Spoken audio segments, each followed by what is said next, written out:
मित्रांनो, तुम्हाला SBI बँकेमध्ये क्लार्क म्हणून जॉबला लागायचं आहे तर 5583 जागांसाठी मेगा भरती निघाली आहे। खासियत याची अशी आहे, महाराष्ट्रातनं तुम्ही अप्लाय करताय तर इथली लोकल लँग्वेज मराठी आणि गोव्यातनं अप्लाय करताय तर कोकणी तुम्हाला आली पाहिजे। आणि त्याही पेक्षा महत्त्वाचं म्हणजे 2 सर्कलमध्ये तुम्ही अप्लाय करू शकताय, जसं की महाराष्ट्र एक सर्कल दिलाय आणि मुंबई मेट्रो एक सर्कल दिलाय। मग कुठल्या सर्कलसाठी अप्लाय करताय तर कुठले लोकेशन तुम्हाला मिळणार आहे हे तुम्हाला फॉर्म भरताना अत्यंत गरजेने भरायचं आहे।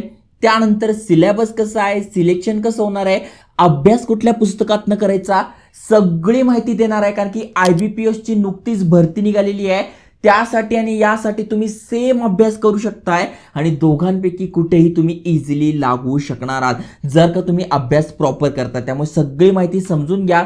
एग्जाम कशी होणार आहे, किती मार्काची होणार आहे, कारण की सिलेक्शन प्रोसेस अगदी सोपं आहे।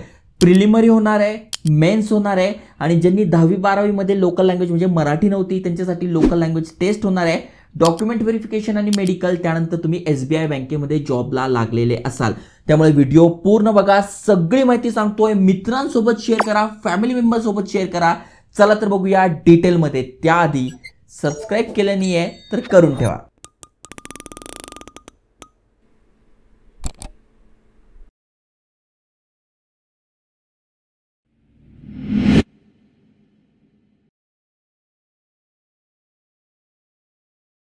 तर मित्रांनो, तुम्ही स्क्रीनवर बघू शकता SBI बँकेची ही ऑफिशियल वेबसाईट आहे आणि ही यांची ऑफिशियल नोटिफिकेशन आहे। जेव्हा भरती येत नाही त्याआधीच अनेक युट्यूबर सध्या काय करताय की आधीच व्हिडिओ टाकता। 1-2 जणांनी तर जे प्रॉपर मोठे चॅनल आहे त्यांनी तर टाकलं होतं की 10,000 वॅकन्सी येईल, 12,000 वॅकन्सी येईल। पण मित्रांनो, जोपर्यंत ऑफिशियल नोटिफिकेशन येत नाही तोपर्यंत मी व्हिडिओ बनवत नाही। आता तलाठी भरतीवर व्हिडिओ बनवा, अनेकांच्या कमेंट्स येत आहे, पण लोक काय करतात पेपरात वाचतात किंवा असं तर सांगतात 17,000 जागा येणार आणि हे येणार आणि ते येणार आणि व्हिडिओ बनवून टाकतात। मागच्या वर्षीची जी PDF आहे त्यानुसार सिलेबस सांगतात, पण मित्रांनो हे चुकीचं आहे।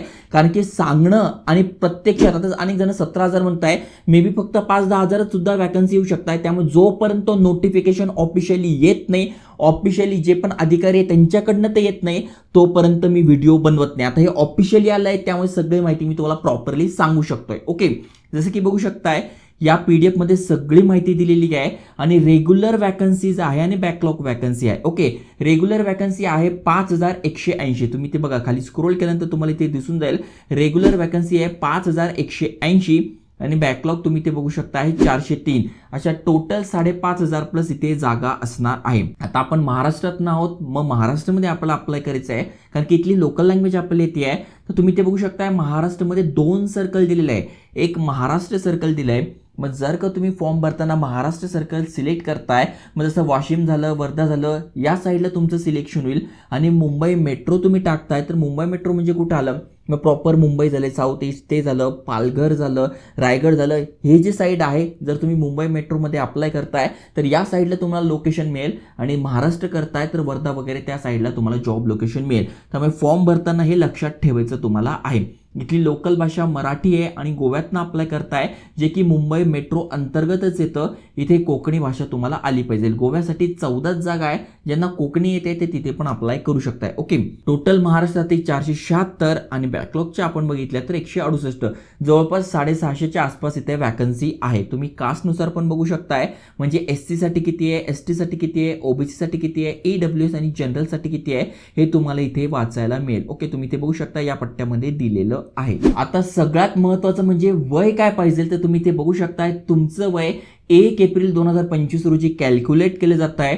मग तुम्ही 20 ते 28 वयादरम्यान आहात तर तुम्ही ते बिंदास अप्लाय करू शकताय। ओपन आणि EWS मधून आहात, मग तुमची कॅटेगरी ओपन आहात किंवा EWS मधून अप्लाय करताय तर 20 ते 28 तुमचं वय पाहिजे 1/4/2025 रोजी। एक दिवस जरी इकडे तिकडे असेल तरी चालत नाही। आणि तुम्ही ते बघू शकताय OBC मधून असाल तर 3 वर्षे सूट म्हणजे 28 + 3, SC ST मधून असाल तर 5 वर्षाची सूट दिली आहे।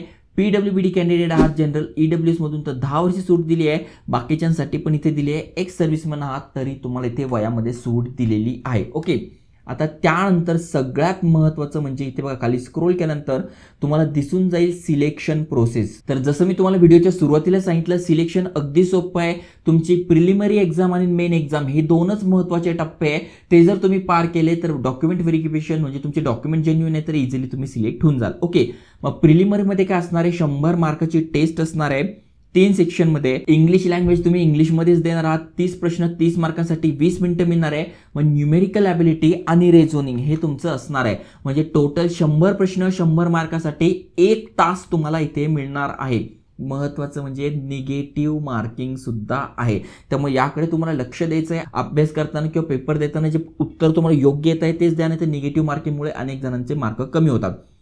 त्यानंतर मेन्स असणार आहे. मेन्स किती आहे तुम्ही ते बघू शकता, 190 प्रश्न 200 मार्कांसाठी 2 तास 40 मिनिटं तुम्हाला मिळणार आहे. मग यामध्ये काय काय, जनरल अँड फायनान्शियल अवेअरनेस 50 प्रश्न 50 मार्कांसाठी, जनरल इंग्लिश 40 प्रश्न 40 मार्कांसाठी, क्वांटिटेटिव्ह ॲप्टिट्यूड 50 प्रश्न 50 मार्कांसाठी आणि रेझोनिंग ॲबिलिटी अँड कम्प्युटर ॲप्टिट्यूड 50 प्रश्न 60 मार्कांसाठी असं असणार आहे. महत्त्वाचं म्हणजे इथे सुद्धा निगेटिव्ह मार्किंग आहे. ओके, आणि या दोन्ही एक्झाम तुम्ही पास केल्यानंतर तुम्ही ते बघू शकताय लोकल लँग्वेज टेस्ट होणार आहे.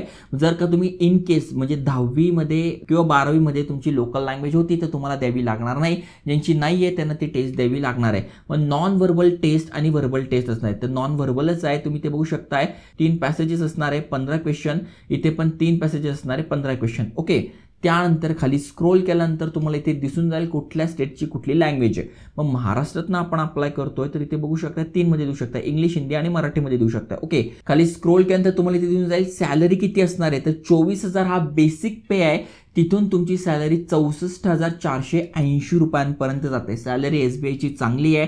भरपूर सारे बेनिफिट, भरपूर सारे भत्त्या, भरपूर सारे सुट्ट्या तुम्हाला मिळतात. ती एक चांगली गोष्ट आहे. इथे बघा तुम्हाला सगळी माहिती दिसून जाईल. ओके, त्यानंतर तुम्हाला अजून एक महत्त्वाची गोष्ट बघायची ती म्हणजे इथे फी दिलेली आहे. पण जर का तुम्ही SC ST PWD कॅन्डिडेट आहात तर कुठलीही फी नाही आहे.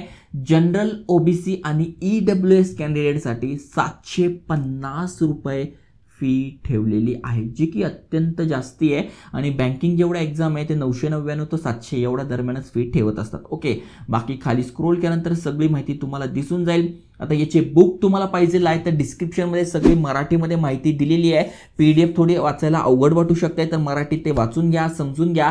त्यानंतर पुस्तकांची लिंक जी आहे अशा प्रकारची पुस्तकं त्याची पण डिस्क्रिप्शनमध्ये दिली आहे. आणि एक्झाम सेंटर्स आपण बघितले तर अहिल्यानगर आहे, अकोला आहे, अमरावती आहे, छत्रपती संभाजीनगर, धुळे, जळगाव, कोल्हापूर, लातूर, मुंबई, ठाणे, नवी मुंबई, MMR, नागपूर, नांदेड, नाशिक, पुणे, रायगड, सांगली, सातारा आणि सोलापूर हे तुमचे एक्झाम सेंटर्स असणार आहेत. त्यामुळे इंटरेस्टेड जे आहेत त्यांनी नक्की अप्लाय करा, मित्रांसोबत शेअर करा आणि अशाच अपडेटसाठी चॅनल सबस्क्राईब करून ठेवा. चला भेटूया पुढच्या व्हिडिओत. जय हिंद, जय महाराष्ट्र.